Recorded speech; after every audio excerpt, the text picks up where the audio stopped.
मुरली अमृत की धारा है धारा, जो देती दुखों से किनारा। ओम शांति। मुरली मंथन हम 4 हिस्सों में करेंगे: ज्ञान, योग, धारणा और सेवा।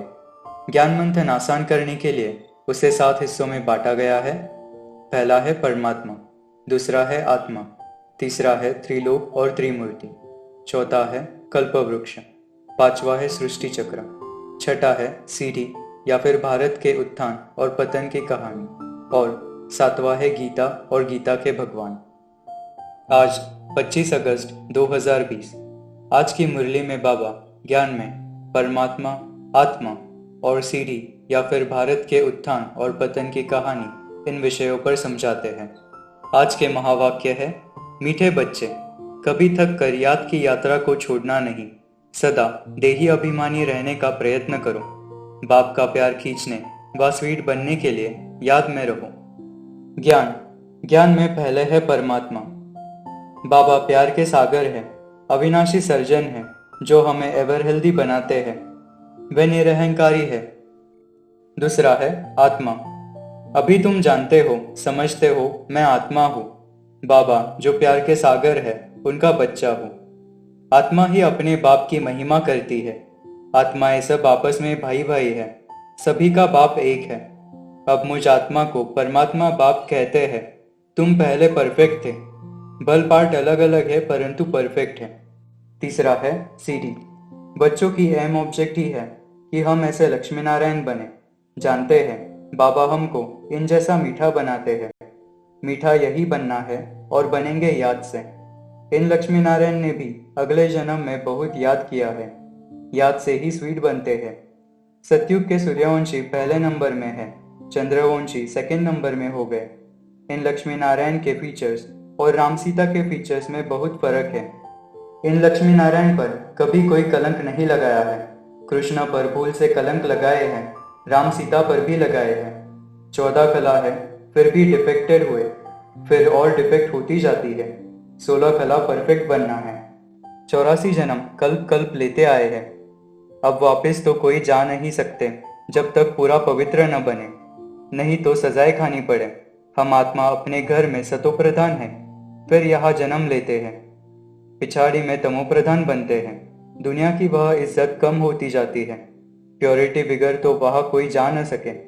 सुखधाम में तुमको सुख भी है तो शांति भी है। विचार करो, हम स्वर्ग के मालिक बनते हैं।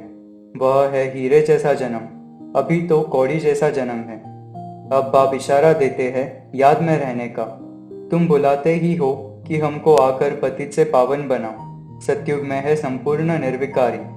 राम सीता को भी संपूर्ण नहीं कहेंगे। वह सेकंड ग्रेड में चले गए, याद की यात्रा में पास नहीं हुए। दुनिया में मनुष्य कितना लड़ते झगड़ते हैं, जीवन ही जैसे जहर मिसल कर देते हैं। यह अक्षर सतयुग में नहीं होंगे। आगे चल यहाँ तो मनुष्यों की जीवन और ही जहर होती जाएगी।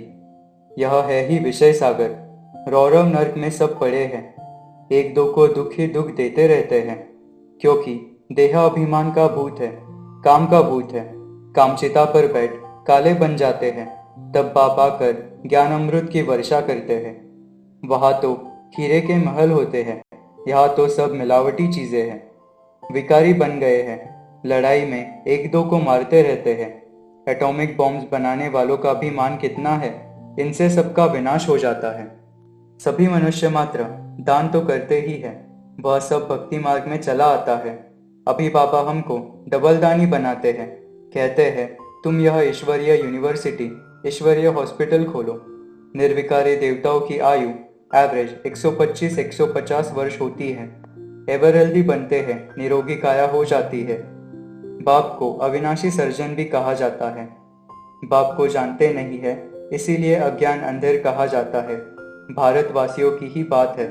क्राइस्ट आदि को तो जानते हैं, फलाने फलाने संवत में आए। अभी जितनी कलाएं बढ़ेंगी उतना खुशी का पारा चढ़ेगा। पिछाड़ी में तुमको सब साक्षात्कार होंगे।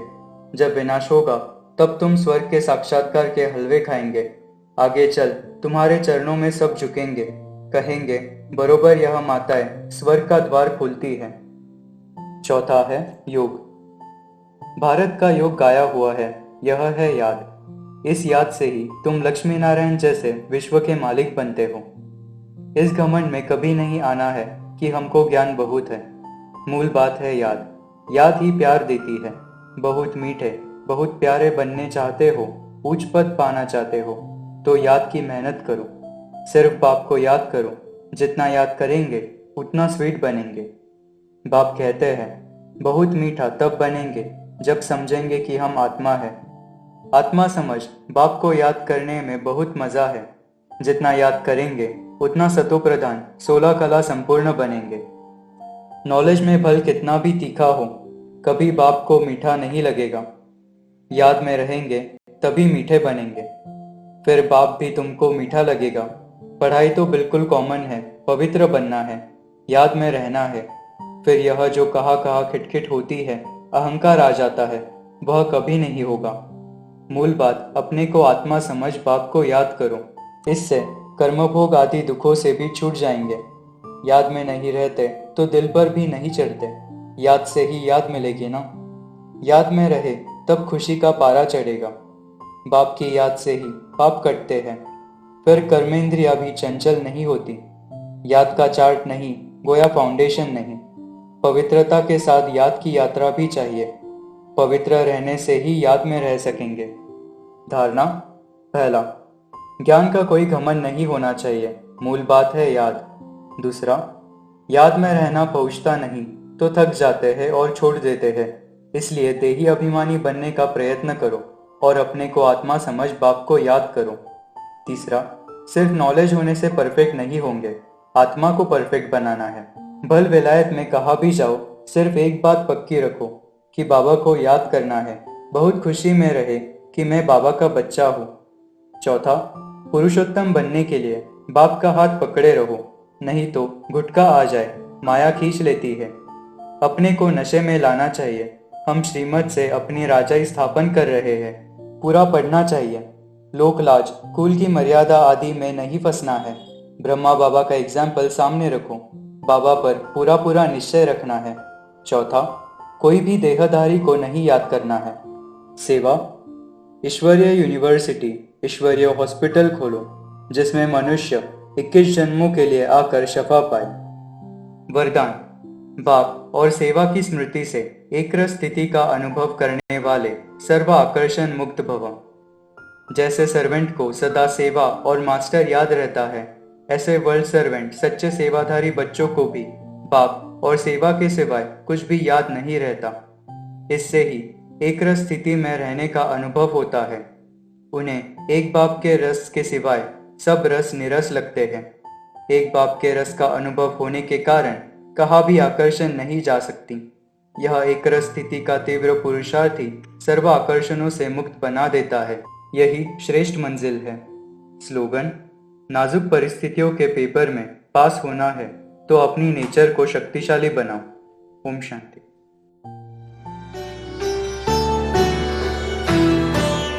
मुरली अमृत की धारा है धारा, जो देती दुखों से किनारा।